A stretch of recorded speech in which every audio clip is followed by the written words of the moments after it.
Today, we review the certification exam, Tanium Certified Professional, Endpoint Risk and Security.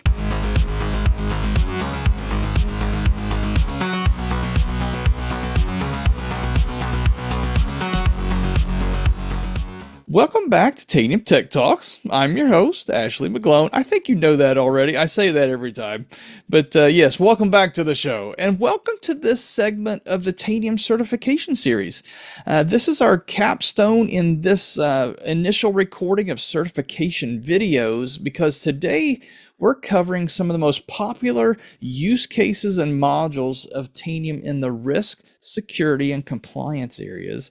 And we're talking about a brand new exam. It's the TCPRS, Tanium Certified Professional Endpoint Risk and Security.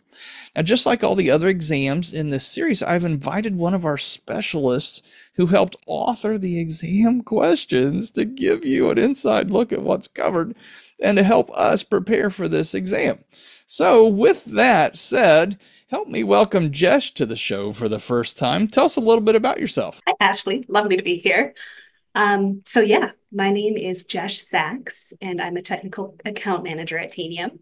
I have been here for 3 years and really focusing in on the security side of things. So everything that this exam covers is my wheelhouse. It's what makes me happy. So yeah. It makes you happy. And that's what I love about Tanium. So many people who are just passionate about what they do every day. And we get to have fun. We get to come to work and have fun. So part of the fun in your work has been actually helping create this exam. So what was your part in creating it? Well, so creating exams is actually probably one of my favorite breaks from my regular day-to-day stuff, because I'm a very detail-oriented person, and the exam team loves me for this. I've helped with several of our exams. Really, I was kind of there at the very birth of the exam. So we already knew kind of who we wanted to take it and that we wanted it to be more of that 500 level exam. But in terms of kind of choosing the domains, putting what were we going to actually include in this? What actually qualifies someone to be certified at that 500 level of Tanium? We had a whole bunch of discussions around that to come up with the exam blueprint, what we're going to cover. And then I helped a little bit with writing the different questions that we call it item writing for the exam.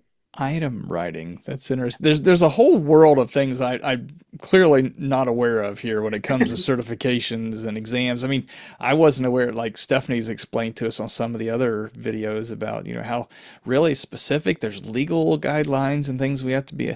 Who knew it was that big of a deal? But it is. We take it very seriously, and I'm glad that you are a detail-oriented person helping us write it and then giving us this tour today. So, for starters, where can people go to find the exam guide? So if you go to our tanium.com website, we can go to the customer section here in Tanium Learning, and that will take you to just kind of our overview of what type of learning we offer. And if we scroll all the way down, and I mean all the way down, we've got our Get Certified here. So we follow that link, and then you've got all of our different exams. And this one right here, Tanium Certified Professional Endpoint Risk and Security. It's a mouthful. Yeah, and here we have the exam guide. So in terms of what I was talking about, this is a 500 level exam. So this is not one you want to go into thinking like, hey, I've used Tanium a little bit. I know what I'm doing.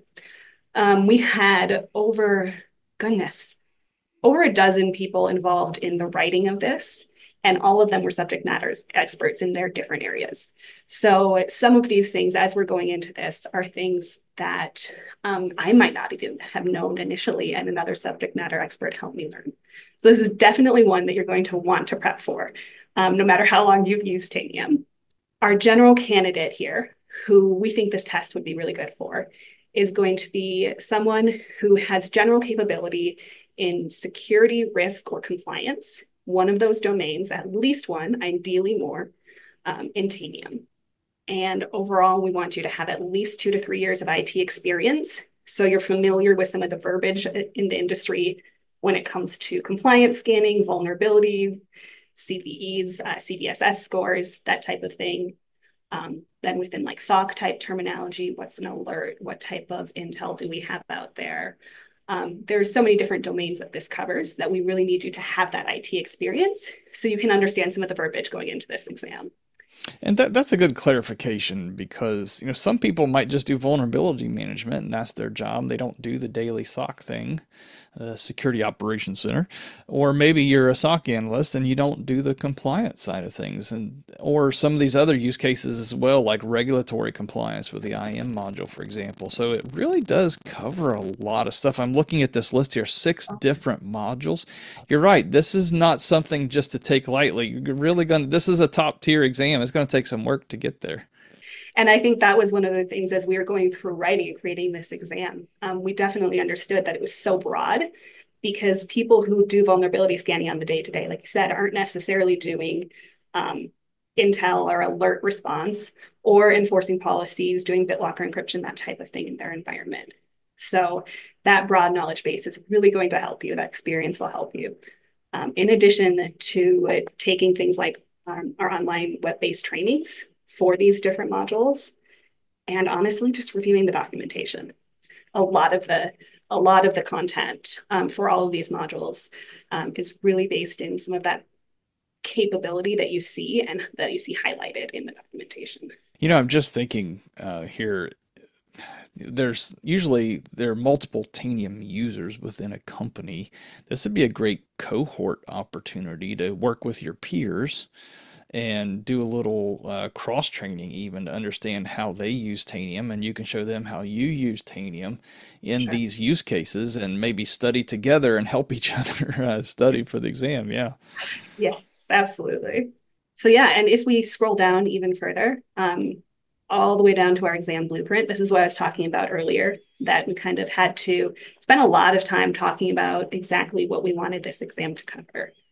So this blueprint here is really, as you're doing that prep work, as if we're doing a cohort model, you're picking out your favorite people and other teams to study with. You really want to take a look at this blueprint to say, hey, what do I need to know? Who should I involve in this? And then just really break that down. So for instance, the largest part of this exam is the threat response part. It's going to include things like threat hunting. You're going to include things like responding to alerts, triaging things, potentially collecting forensic artifacts from the disk. And that's a third of the exam right there. So we definitely want someone with SOC experience in that study group to be able to help you if this isn't necessarily your wheelhouse, to be able to help you kind of get familiarized with that world. Next biggest part of the exam is going to be the comply piece of it. So our comply piece covers kind of 2 main areas. One is managing vulnerabilities, and the other is compliance. So think like CIS benchmarks. So you're also going to want someone who's very familiar with that, because we need to know things about CVEs. We need to know, how do you interpret that? How do you prioritize? Given 2 different CVEs, which one should we look at remediating first and why? Or given a compliance finding, okay, how should I fix this? And what type of potential regulatory impact could it have on my organization? I like that prioritizing of CVEs because there's some features in there. And let's talk about that for just a second. I mean, the purpose of this is to educate people, right? We're not telling them to choose C on this question. So, how do we prioritize CVEs within the comply module? Oh, that is excellent. So in general, you've got things like your CVE rating, so your CVE score. Higher the score, obviously something that's a 9 or a 10, you're going to want to prioritize higher than something that's just in general, because a 5, if that vulnerability isn't as severe as your 9 or 10s. Another thing that I love as we're going through this is the CISA KEV list. For those who aren't familiar, the CISA KEV list, CISA is a government organization who kind of helps manage vulnerabilities, or an organization that helps manage vulnerabilities. And then KEV is our known exploited vulnerabilities. So fun fact, if you see something from that list that is in your environment, we've seen that, oh goodness, what was it? The Verizon data breach investigations report said that within 5 days, vulnerabilities that are on that list, you start to see them being scanned for with honeypots and things like that. So those are ones that we know they're being exploited. We know there's bad actors out there. So if we see ones on this list in our environment, we want to take action quickly.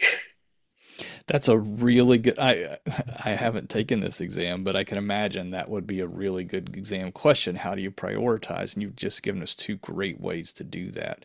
In addition to looking at the report and saying, oh, wait, we've got 1,000 of these in the environment and only five of these other ones, so there's lots of ways to prioritize. So many ways, right? Yeah. Also prioritize by device. Hey, this is my CISO's device or my CFO device. That might be a little bit more sensitive than, one of our work from home employees who doesn't necessarily have as deep of an access as our CFO would have. So yeah. Hmm. Well, there are six modules here, and some of these are lesser known. Could you kind of walk through like reveal, benchmark, integrity monitor for people who might not know what those do? All right, let's start at top of the list, reveal. So that's going to be, like I said, our third most questions. Reveal is really designed to help you find sensitive data on your endpoints. So think things like credit cards, social security numbers, password, usernames, um, anything like that. Reveal is going to be able to scan on your endpoints to look for patterns that would match things like those type of sensitive data, like our credit card numbers, like our social security numbers, and then surface those in Tanium and say, hey, we think these are things that maybe shouldn't be out there sitting in an unencrypted file, passwords.txt on our user's desktop. This isn't cool. Maybe we should go talk to him. So Reveal helps you do that. You probably need to know some regex for that too. Would that be handy to know for the exam? You know, RegEx is one of those things that we thought long and hard about as we were going through here. And I believe we decided that you shouldn't need to know too much RegEx because honestly, even the subject matter experts who designed this use regex checkers when we're doing things. So we don't expect you to go into the exam room, be sitting there if you got fingerprinted or whatever it is, trying to recall your regex. I'll just make a commercial statement right here. If you're in IT and you don't know regex, it's time to learn. I know it's scary, but it will save you so much hair pulling and follicles. It will save you a lot of time and energy. If you can learn even the basics of regex, it's super helpful. And you'll want to use it so many places in Tanium. But yeah, this would be a good place for that.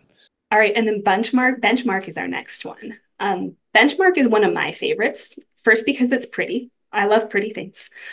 But secondly, because it provides you with an overview of your environment. And what I love is it gives you not just an overview of, oh, hey, how many devices do I have in my environment, but it tells you how many devices do I have in my environment where the firewall is enabled or disabled, or where local user administrative rights are turned on or off. So we take things that could contribute to your security posture and the risk in your environment and then surface those up. And my favorite saying as I'm ever explaining benchmark is within security, within organizations, you always have your one-offs are going to be targeted by a nation state hacker. But aside from that, when you're just dealing with your everyday things that can go wrong and attacks that you're facing in your environment, you don't need to be perfect. It's a lot like running away from a bear. You just need to be better than the other guy. You just need to run faster than the other guy. So what Benchmark also does is it takes anonymized data from your industry vertical and it gives you that to compare where you're actually at. So I can look at something and say, hey, I'm doing great on administrative rights, but my firewall configuration isn't the greatest. I'm way behind the industry standard. So why don't I prioritize and focus on that? So I love the actionable insight that Benchmark gives us. Yeah, now I just did an episode on Integrity Monitor, and you can find other episodes here on the Tanium Tech Talks YouTube playlist related to some of these modules. So you definitely want to go check those out. I just did one with Integrity Monitor with Sockab, and we're talking about the ServiceNow integration here. So you can get a little bit of a preview if you don't own that module. You can watch that episode with the ServiceNow unauthorized change detection. In that episode, you'll get to see a little bit of Integrity Monitor if you don't have it in your environment. So what does that module do? Integrity Monitor, so it's basically designed to help you meet regulatory compliance for monitoring change events in sensitive directories, usually on things like servers. And there's so many guidelines out there. Usually these are regulatory enforced. Hey, we need to know if any changes are made to XYZ portion of these servers where they're sensitive. We need to understand if something's been changed, created, edited, deleted within those directories.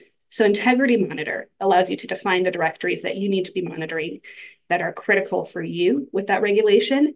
And then it identifies any type of change events and it can send them over to your chosen source of truth for analyzing and auditing those. Well, this is a great overview of the exam blueprint. Why don't we jump into the console and demo a few of these concepts? All right, so we are in the console. And now I get to show you around some of these modules that we were talking about and what types of things you should be familiar with. What types of things, obviously, we're not going to be able to cover absolutely everything, but give you a little bit of a taste of different types of workflows. So we're going to start in threat response, since that's primarily, again, what the majority of our questions are on, although it is important to know everything on the exam because you can't just pass with threat response. And we're going to start in my favorite section, which is our alerts. So within threat response, we've got all of the different alerts here. Working with these, responding to these, understanding how to prioritize these is going to be really good. So I am going to pull down some of my favorite alerts and kind of give you an idea of what types of things you can do within threat response when we're looking at these alerts. So first things first is just taking a quick peek at the details. With threat response, one of my favorite things, because we're on the endpoint with Tanium, we're getting so much rich data that we can send up for anyone in a security operations center to be able to analyze. And then once they've reviewed the data, we have a lot of flexibility in being able to provide you with additional data, whether it be what's happened on the endpoint or whether we want to gather forensic artifacts. So in this case, I pulled up an alert from our demo environment. I can see the details. Hey, here's the endpoint that the alert happened on. I can see the status it's in. It's not resolved, so we definitely need to look at it right now. And I can continue to scroll down and see additional details. Things like the command line that triggered on. In this case, this looks like some type of encoded base 64. I might want to copy that and go toss it in something like CyberChef to decode and see what was actually going on there in that PowerShell command. All right, so what was the tip on copying that? Oh, anything where you've got this little, you see my mouse is hovering and I've got that little plus sign. If I just Oh, click, it copies, which I absolutely nice. adore because there's a lot in here that you might want to Yeah. copy and drop in something like a little text edit document or in an investigation. And I That see an actions drop. I know there's a lot to see here, but I see this actions drop down. absolutely Wow, look at all those things that we can do here. so much. So if we're managing the alerts within Tanium, obviously we can change the status here. I could say, hey, I'm gonna set this as in progress because I'm working on it. Or let me get that back here. I could take an action on this endpoint. So first one we're not going to cover because that's outside of our scope right now, investigation. I could potentially copy the details of this alert, again, if you want to add it to something else. But what I love here is we have this remediate and enforce button. So let's say I've dug into this alert. I kind of know what's going on. I know that there's some type of a malicious process running. And I've done enough investigation to know that there's a registry key that's been put in here that the attacker is going to use to try to maintain persistence, that they'll try to, if I maybe even stop or get rid of that process, they still have a backdoor. So I want to fix both of those things. And this remediate and enforce actually ties into our enforce module, which just so happens to be another one we're covering here.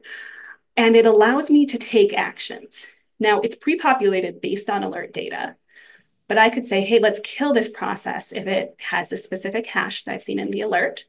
And let's do something else, delete the file.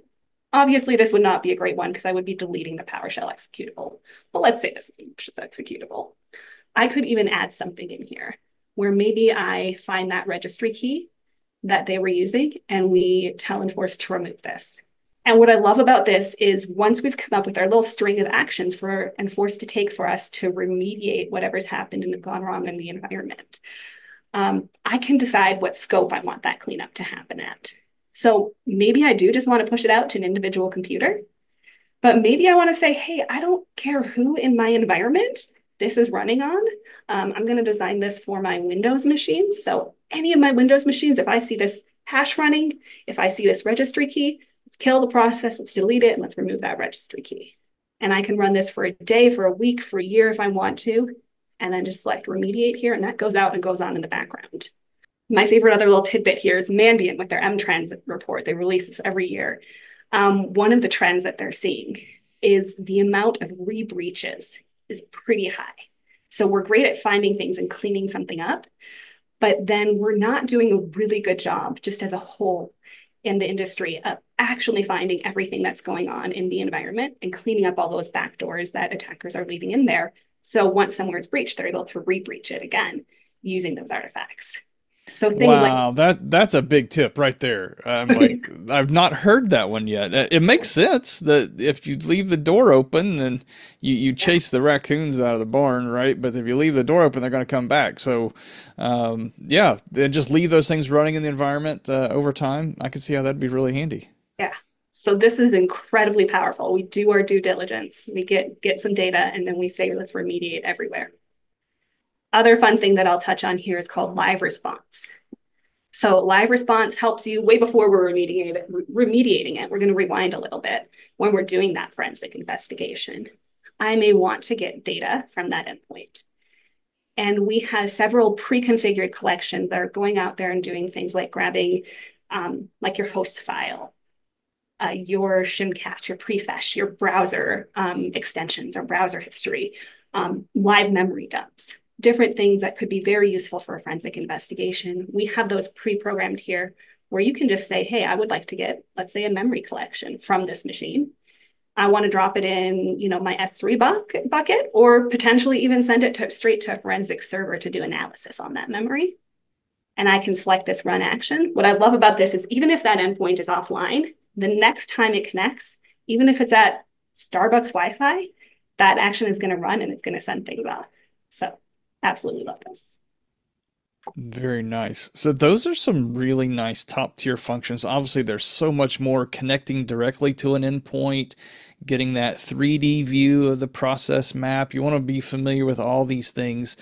Before we run out of time here, why don't we bump over to the comply module? What do you think are some top use cases people might want to be aware of there?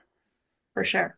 So within comply, there's probably going to be, I'm going to highlight two really quick. So the first one is your findings section. So your findings section is both a compliance findings as well as your vulnerability findings. So being aware of this section, how to read and interpret it, really, and then use logic and common sense to apply it. So for example, if we're doing all of these different checks with our compliance findings, and something fails. So we've got a 42% compliant here, knowing how to dig into these findings, see why it failed the check, and then understand how to fix that so that you can get your compliance to whatever standards you need back up where it needs to be. It's going to be huge, knowing how to interact with and interpret this data. We Yeah, could spend one of the things I like here is the tabs across the top of that chart. It's easy to gloss over those sometimes if you're not aware, sure. but you can see by the rule that was violated or the endpoints to see what are the most risky endpoints. There's lots of ways to slice and dice these views. I love it. It's got some good stuff, absolutely. And very similarly with the vulnerability side of things. So that vulnerability management, and I'll jump here to that endpoints view. So this might help us prioritize as we're looking at our vulnerabilities and we say, oh, we have 309 critical severity vulnerabilities on this single endpoint. That's not great. Maybe we should take a look at that. We should fix this and we should find out who's managing this and chat with them. Or maybe we want to jump into something like, hey, what are all my findings that are out there? And then start sorting through and prioritizing these based off whether it be score, or where they are, or you can see I was talking about the CISA Kev list here. I can filter based off whether it's not in that CISA Kev list. So we even include that within the vulnerability findings. So yeah, and then we can say, hey, these ones obviously are known exploited vulnerabilities. So even though the score might not be as high as something else, we know there's bad actors out there constantly working to exploit this. So let's investigate. Let's launch this investigation. We won't go there now, but we might want to know what this investigation looks like and how to dig in and interpret that data. And to be clear there, the investigate, not to be confused with the investigate module, That's Yes, going to show you all the rules that were tripped that said that this is why it's vulnerable. Yeah. exactly. It shows you every last thing we checked and which ones passed, which ones failed. So it's good stuff.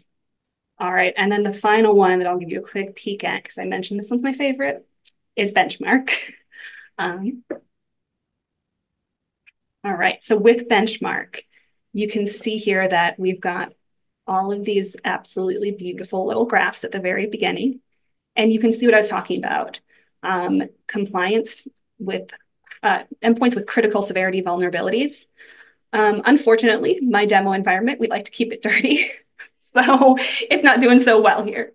Benchmark at, hey, what is about the 50th percentile? What's median for this specific check? We can see where that's at and we can compare. In this case, we need to do a lot of work in this environment to get us up to date. Whereas I am doing great in terms of expired certificates. I'm in the 89th percentile. I'll give my team a little round of applause. But again, that prioritization here is absolutely huge. And this provides you with the data that you need to be able to potentially set some of those goals to increase your organization's security posture. So just at a glance here, anything that's red means we're below the 50th percentile. Anything that's green, we're above the 50th percentile. Yes, Yeah, and absolutely. then you can tune this as well. Yeah, there we go, Yes. If I'm 75th. feeling ambitious, I can say I want to get to that 75th percentile, and it moves our target to tell us where that is. Well, Jesh, thank you for this tour. Obviously, there's no way we can cover everything that's on this exam. 6 different modules. There's a lot going on here. We saw in the exam blueprint where the weights were for each one of those modules, how much time to focus on each one of those. So if you're doing daily hands-on work in one of these areas, you should be pretty good for that module, assuming that you do all the use cases of that module. Even though you use threat response every day, maybe you don't do all the things in threat response. So there's lots of things to study there from that exam blueprint. So Jesh, as we kind of wrap up here, what closing tips would you have for exam takers on this specific exam?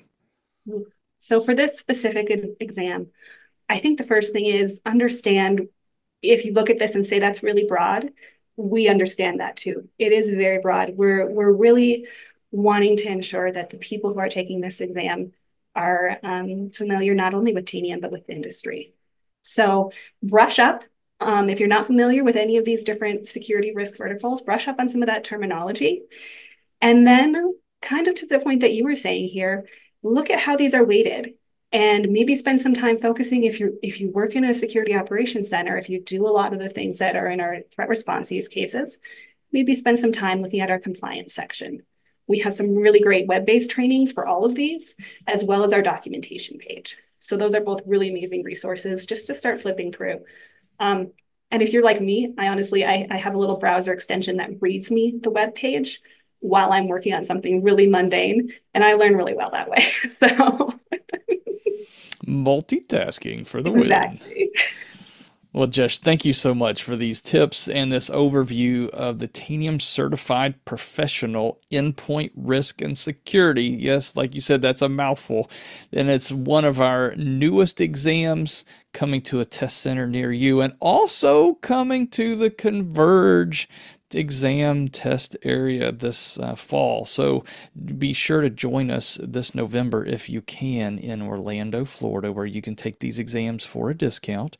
Also, while you're there, why not take some hands-on labs? Go ahead and sign up early for those hands-on labs to get your hands on this technology that's on the exams. And I also want to just let you know, we kind of glossed over it a little bit earlier, but there are web-based trainings, WBTs, for each one of these modules on the exam. Now, some of our lower tier exams, like TCO, there's some free training. These are all paid training titles.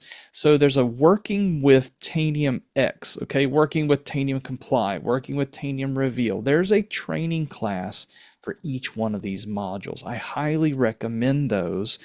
And then also there's a bundle that includes these modules called Working with Tanium Endpoint Risk and Security. So if you want to get them together bundled at a little bit of a training discount, you can do that as well.